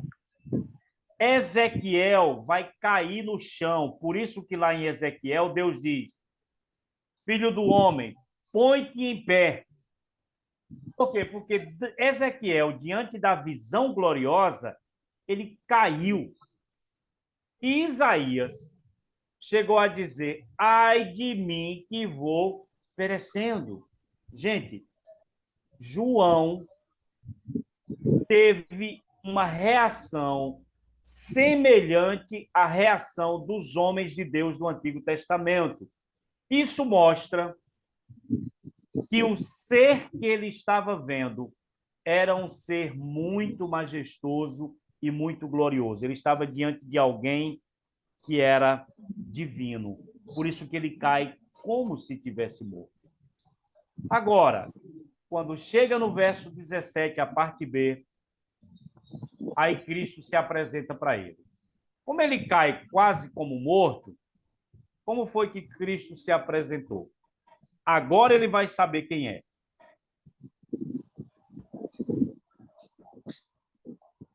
Porém, ele pôs sobre mim a mão direita, dizendo, não temas, eu sou o primeiro e o último, aquele que vive.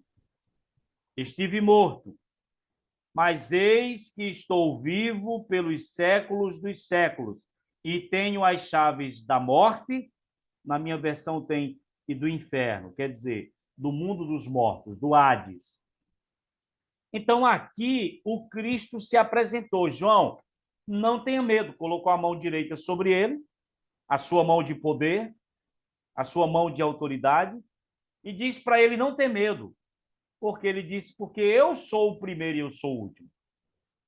Eu estive morto, mas eis que eu estou vivo pelos séculos dos séculos. Então, aqui João começou a entender com clareza diante de quem ele estava. porque agora ele sabia que estava diante daquele que era o primeiro e o último, daquele que tinha passado pela experiência da morte, mas daquele que tinha vencido a morte, e agora ele tinha as chaves. Aqui eu quero dar um alerta. Não pense em Jesus carregando um chaveiro com um bocado de chave, não. Por favor. Chaves é uma figura de linguagem para referir-se à autoridade de abrir e autoridade para fechar. Chave é a ideia de autoridade. Quando ele diz aqui, eu tenho as chaves da morte e do mundo dos mortos, ele está dizendo, eu morri, eu ressuscitei, estou vivo pelos séculos dos séculos, de maneira que eu tenho autoridade sobre a morte e sobre o mundo dos mortos. Por que, irmãos, é importante a gente focalizar isso? Porque a gente escuta muito absurdo de pregadores que querem enfeitar o negócio e inventam história. Por exemplo, eu já ouvi um pregador pregando assim, o diabo não tem nenhuma moral, porque nem as chaves da casa dele ele tem mais. Jesus tomou. E eu fiquei pensando assim, eu digo, meu Deus, como é que o cara diz isso? Gente, o que Jesus está dizendo é que ele tem a autoridade sobre a morte e a autoridade sobre o mundo dos mortos. Ele não está falando de uma chave que ele abra e feche a casa de Satanás, não. Como se o inferno fosse a casa de Satanás. O inferno não é a casa de Satanás. O inferno é um lugar de punição. O inferno é um lugar de manifestação final da ira de Deus. Satanás não tem, nunca teve, nunca vai ter chave da casa dele para entrar e sair na hora que ele quiser. O inferno não é um lugar que tem uma porta que ele entra e sai com a chave dele, não. O inferno é lugar de punição. Então, é claro que aí há uma figura de linguagem para falar que, pelo fato dele ter morrido e ressuscitado, ele tem autoridade sobre a morte e autoridade sobre o mundo dos mortos, sobre o Hades. Diga aí, Douglas.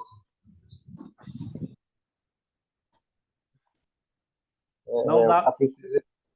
Fala aí de novo que cortou a fala. Está me ouvindo agora? Agora sim. Um texto bem polêmico é Mateus 16, quando fala-se, no versículo 19, que ele diz, eu te darei as chaves dos céus. A chave do reino dos céus.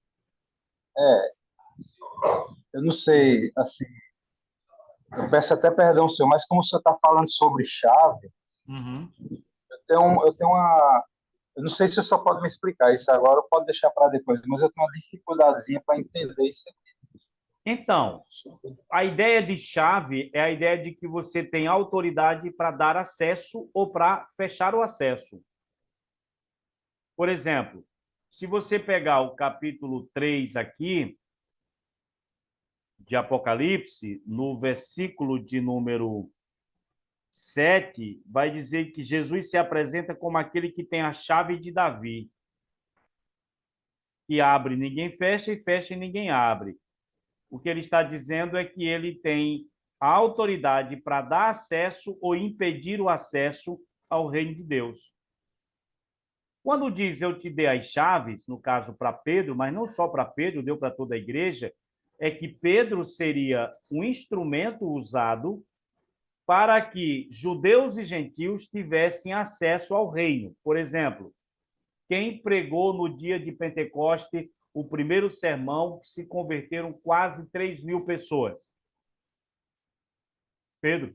Pedro. Quem pregou pela primeira vez na casa de um gentil e se converteu ele e toda a sua família? Na casa de Cornélio. Pedro. Então, Pedro foi o cara que, pela pregação do evangelho, ele fez com que judeus e gentios tivessem acesso ao reino de Deus. Então, é a ideia da chave. dá autoridade para abrir e para fechar. Essa é a ideia básica por detrás. Amém, pastor. Obrigado. Ok? Muito bem. Então, aqui, gente, nessa visão, ele está diante, essa visão, ela, pela reação de João de cair como morto, e ele se apresentar como aquele que tem as chaves da morte e do inferno, ou seja, a autoridade sobre a morte e o mundo dos mortos, isso mostra exatamente a glória, o poder, a divindade e a majestade de Cristo. De maneira, irmãos, que tanto João como as igrejas lá do primeiro século foram profundamente impactados por essa visão da glória, do poder, da divindade, da majestade do seu Cristo. Agora imagine, como a gente leu agorinha, uma igreja perseguida, crentes sendo martirizados, mortos por causa de sua fé. De repente, quem se apresenta para ele e para as igrejas é aquele que diz que morreu, mas venceu a morte, e ele é que tem autoridade sobre a morte e o mundo dos mortos. A palavra de consolo e de encorajamento para a vida daquela igreja. Ok? Vamos agora para as duas figuras últimas que a gente ficou para trabalhar, que é a ideia dos 7 candeeiros e das 7 estrelas. Os 7 candeeiros, onde o Cristo estava andando no meio, as 7 estrelas que estavam na mão direita do Cristo. Vocês acham que João entendeu o que eram os 7 candeeiros e o que eram as 7 estrelas? Vocês acham que João entendeu essas duas figuras?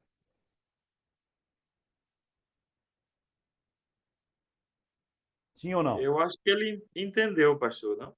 Ele escreveu para as 7 igrejas? Vocês Eu acham acho que não. Não? Eu acho que não, porque depois, no final, vai ser explicado, né? Isso. Se você olhar o versículo 20, fica claro que João não entendeu. Porque o versículo 20 vai dizer o quê? Quanto ao mistério das 7 estrelas que você viu na minha mão direita, e quanto aos 7 candelabros de ouro, as 7 estrelas são os anjos das 7 igrejas e os 7 candelabros são as 7 igrejas. Ok? Então, aqui você tem agora a explicação para João, porque João não entendeu também. Olha, quanto ao mistério dos 7 candeeiros, das 7 estrelas, olha, os 7 candeeiros são as 7 igrejas e as 7 estrelas são os anjos das 7 igrejas. Então, aqui, você agora que você entende que os 7 candelabros que João viu e aquele ser andando no meio dele é uma representação da igreja. Agora imagina, o que é que agora vem na cabeça de João? Esse ser glorioso, poderoso, majestoso que é o Cristo, ele se apresentou como alguém que andava e que estava em pé no meio dos 7 candeeiros, ou seja, ele supervisiona a igreja, ele inspeciona a igreja, ele se preocupa com a igreja, ele conhece tudo o que se passa no meio da igreja, ele não está alheio à situação da igreja e a igreja não está entregue aos caprichos dos homens. É uma imagem, irmãos, extraordinária, que trouxe encorajamento para a igreja naquele período da sua história. É como se ele dissesse: vocês estão passando por tudo isso, mas eu não estou alheio, eu não sou um senhor ausente, eu ando no meio. E ele vai dizer para todas elas: conheço tuas obras, conheça a tua tribulação, conheça o lugar onde tu habitas, para mostrar que ele não estava alheio. Então, aqui é algo que eu coloco lá no meu livro, onde eu digo o seguinte, essa parte final aí do slide, última parte. O Cristo está no meio de suas igrejas, passeia entre elas, zela por elas e exerce autoridade sobre elas. Ok? E para finalizar nossa aula de hoje, já disse aqui, conheço tuas obras, conheço tua tribulação, conheço o lugar que habitas, quer dizer, ele conhecia as práticas e as realizações de suas igrejas, que eram as obras, né? A tribulação, ele conhece as lutas e os sofrimentos de sua igreja, e o lugar em que habitas é que ele conhece o contexto no qual suas igrejas estão inseridas. Ok? E para finalizar, nós temos aí a questão dos anjos das 7 igrejas. Eu vou só mostrar para vocês rapidamente, porque eu quero chegar na minha conclusão, que é o quê? Alguns, infelizmente, dizem que os 7 anjos, os anjos das 7 igrejas, são um símbolo incomum do caráter sobrenatural da igreja. Outros defendem que são anjos guardiões e protetores das igrejas, e tem aqueles que defendem que são seres celestiais, representantes e enviados como mensageiros de Deus. Em outras palavras, tem uma turma de bons estudiosos que defendem que as 7 estrelas, que são os 7 anjos, não dizem respeito aos pastores e líderes. Eles defendem que são uma espécie de anjos guardiões, tipo, ao anjo da igreja em Éfeso. É como se tivesse uma espécie de ser angelical responsável pela guarda, pela proteção da igreja de Éfeso. E cada uma delas tinha o seu. Particularmente, eu discordo 100% dessa interpretação. Por quê? Simples. Ao anjo da igreja escreve. Aí ele vai elogiar as coisas boas da igreja, mas ele vai dizer, tenho, porém, contra ti. Ele vai repreender a igreja, ele vai chamar a igreja ao arrependimento. Então, como era que ele ia fazer isso com seres angelicais, com anjo? Então, particularmente, eu discordo dessa interpretação. No meu entendimento, as 7 estrelas, que são os 7 anjos, é uma referência aos líderes, aos pastores, aos presbíteros das igrejas locais, aqueles que estavam à frente das igrejas locais. E aí o pessoal diz, olha, mas não pode ser, porque a palavra anjo refere-se sempre a seres angelicais. Por exemplo, o George Led vai dizer que entender anjo dessa forma é contra a maneira do Novo Testamento usar o termo. Mas, quando eu fui pesquisar, dá uma olhada aí, Lucas 7:24, Lucas 9:52 e Mateus 11:10. Em Lucas 7:24, se alguém puder ler para a gente aí, a nossa Bíblia em português não revela isso, mas eu quero que você leia, Lucas 7:24. Alguém lê para mim. E tendo-se retirado os mensageiros de João, começou a dizer à multidão acerca de João: Que saístes a Lembra que ver no João, deserto? só até aí, Giovanni, lembra que João mandou 2 mensageiros para perguntar a Jesus se era ele mesmo ou se tinha que aguardar alguém? Lembram disso? Aí, quando eles saíram, aí são os 2 mensageiros de João. A palavra aí, Giovanni, onde você leu mensageiros, é a palavra grega angeloi, que é anjos. Literalmente angeloi, a mesma usada em Apocalipse.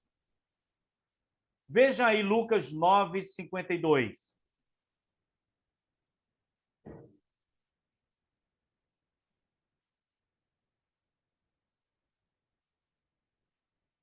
Alguém pode ler? E enviou E enviou mensageiros que fossem na mensageiros. frente. Pode ler, Sandra.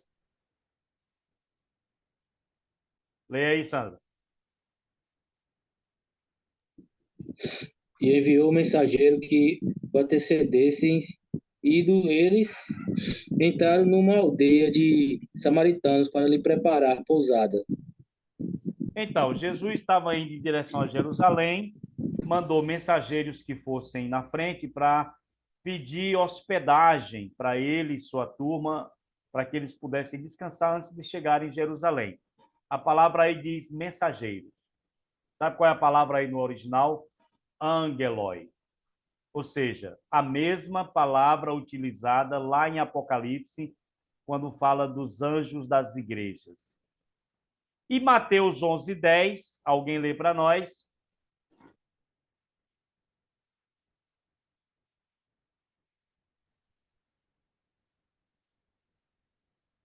Mateus 11:10.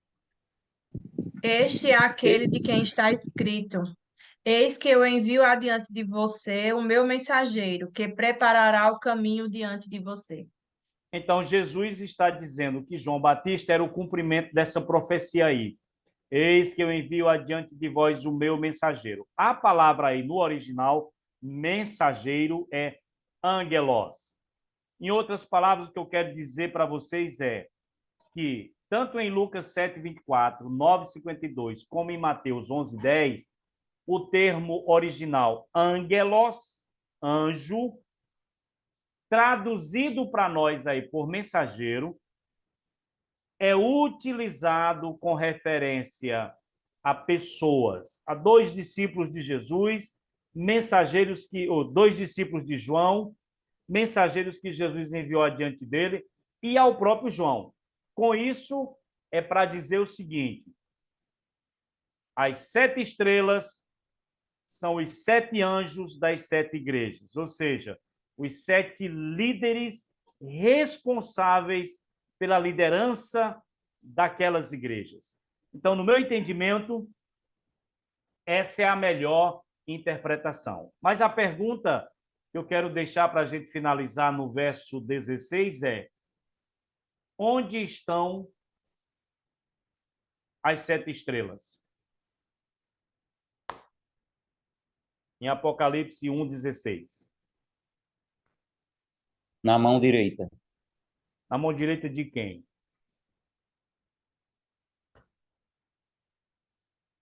Do Cristo, né? Lembram, mão direita é mão de poder e de autoridade. Qual é a figura aí? Ele está dizendo: eu ando no meio dos 7 candeeiros e eu tenho as 7 estrelas na minha mão. Ou seja, eu supervisiono a minha igreja, eu tenho autoridade sobre a minha igreja e eu tenho na minha mão de poder e autoridade os líderes das igrejas. Essa figura, irmãos, é extraordinária. Os líderes das igrejas estão sob o mais perfeito controle do Cristo. Ou seja, o Senhor da igreja tem os líderes nas mãos, guarda-os e os protege, orienta e conduz, coloca e tira, põe e depõe. Ou seja, a igreja não está à mercê de nenhum líder humano. Os líderes estão debaixo do controle do Senhor. Então, gente, qual o propósito dessa visão? O propósito dessa visão foi oferecer a João e às igrejas uma visão da glória, do poder, da autoridade e do controle do seu Cristo.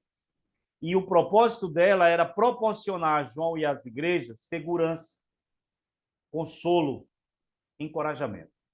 John Stott ele vai dizer que uma igreja acuada, com as costas contra a parede, lutando para sobreviver, precisa mais do que exortação moral e súplica piedosa. Ela precisa ver Cristo. Então, a primeira visão que João e as igrejas tiveram foi a visão do Cristo glorioso que anda no meio dos 7 candeeiros e que tem as 7 estrelas na sua mão direita. Isso é maravilhoso e assustador. Como assim, pastor? É maravilhoso você saber que a igreja não está à mercê de homem nenhum, mas para nós que somos líderes, é assustador no bom sentido de não brincarmos com as coisas espirituais ou com as coisas da igreja, porque o mesmo que nos coloca é o mesmo que nos tira, o mesmo que nos põe é o mesmo que nos depõe, porque ele tem a autoridade sobre aqueles que lideram as suas igrejas. Ok? Que Deus nos abençoe. Na próxima aula, se Deus nos permitir, que vai ser o encerramento desse módulo, nós pretendemos trabalhar com vocês o capítulo 6. Nós vamos estudar mais detalhadamente os 7 selos lá do capítulo 6, tá certo? Lembrando a vocês que a próxima aula, gente, é a última aula de Apocalipse 1, o módulo 1. Aí depois nós vamos para o 2. Isso significa que, na próxima aula, quando finalizar a aula, eu vou enviar para vocês uma atividade, para vocês fazerem essa atividade e mandarem para o meu e-mail, que vai ser a primeira nota desse módulo. Lembra que eu pedi para vocês lerem Apocalipse, o livro Apocalipse? Ou já esqueceram? Já li, já. Vocês lembram mais não? Já li também. Pronto, o livro de Apocalipse. Então, vocês, quando mandarem a atividade, vão botar lá. Declaro que sou crente, não minto, vou para o céu e li o livro de Apocalipse. Certo? E aí, quando for no dia, se Deus permitir, 3 de maio, que é o encerramento, aí vocês já deverão ter lido ou o livro Cordeiro de Deus, ou o livro Trono e Cordeiro, depende de qual você decidiu ler. Então, a declaração de leitura do livro Cordeiro de Deus ou Trono e Cordeiro é para o dia 3 de maio, que é a nossa última aula de Apocalipse. Ok? Gente, Deus os abençoe e uma restante de noite aí abençoado para todos vocês. Amém. Amém. Boa Amém. noite, a paz, Amém. gente. Amém. Amém. Boa noite, a paz. Amém. Amém. Pai do Senhor, boa noite a todos. Paz. Oi. Na paz de Deus.